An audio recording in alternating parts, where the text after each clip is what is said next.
अच्छा, love marriage को आप किस नज़र से देखते हैं कि अगर मैं सपोज मैं हूँ और मैं आर्य समाज को मानती हूँ, तो क्या आर्य समाज मुझे इजाज़त देता है कि जो आर्य समाज को नहीं मानता, मैं उससे प्रेम कर सकती हूँ, मैं उससे विवाह कर सकती हूँ? देखिए, लव मैरिज आज एक नया शब्द है, लेकिन हमारे धर्म के अंदर हमेशा से स्वयंवर प्रथा चली आई है। स्वयंवर का मतलब होता है लड़कियां स्वयं अपने वर को वर्ण करती हैं, है ना।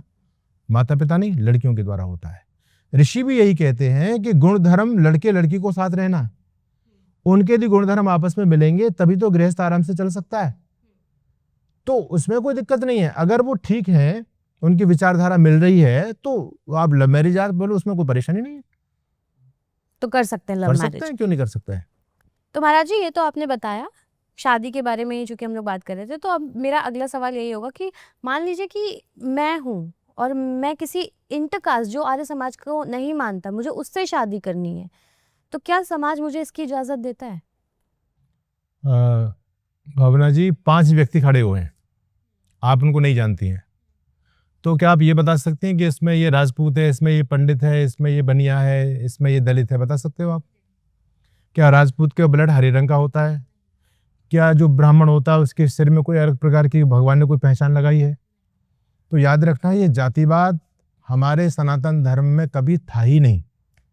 हमारे यहाँ वर्ण व्यवस्था है, 4 वर्ण हैं, और वो बड़ा विज्ञान है उन वर्णों के अंदर। बिना वर्ण व्यवस्था के समाज चल ही नहीं सकता।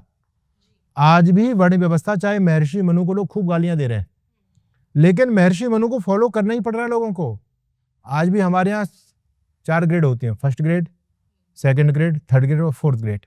जो फोर्थ ग्रेड का कर्मचारी है, क्या वो फर्स्ट ग्रेड का काम करता है? स्कूल में पढ़ाने वाला प्रिंसिपल जाकर के जो है ना घंटी नहीं बजाता, घंटी बजाने वाला कर्मचारी अलग है, स्कूल का पढ़ाने वाला प्रिंसिपल अलग है। तो क्या यहाँ कार्य का विभाजन नहीं है? यही तो वर्ण व्यवस्था है।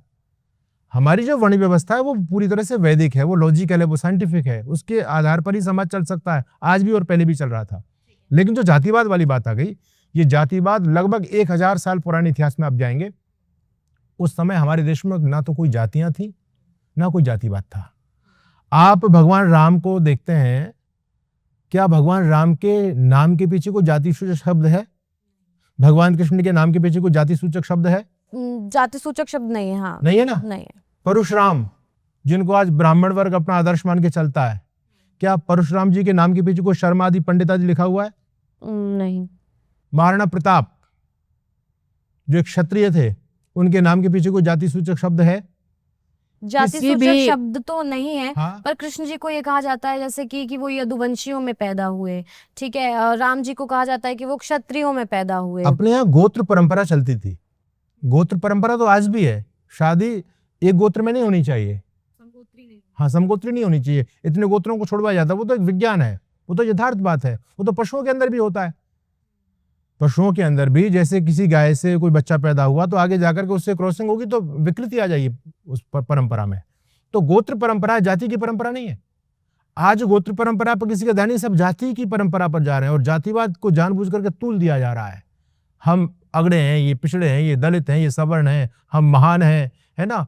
तो आपस में हमको बांटने के लिए, धर्म को खत्म करने के लिए जातिवाद का एक जहर इस सनातन धर्म में डाला गया है। तो शादियां, मैं तो कहता हूं कि अंतर जाति होनी चाहिए। अंतर जाति शादी होंगी तो राष्ट्र की समृद्धि होगी। ये जातिवाद का जो जहर लोगों के दिमाग में घुला हुआ है, ये खत्म हो जाएगा।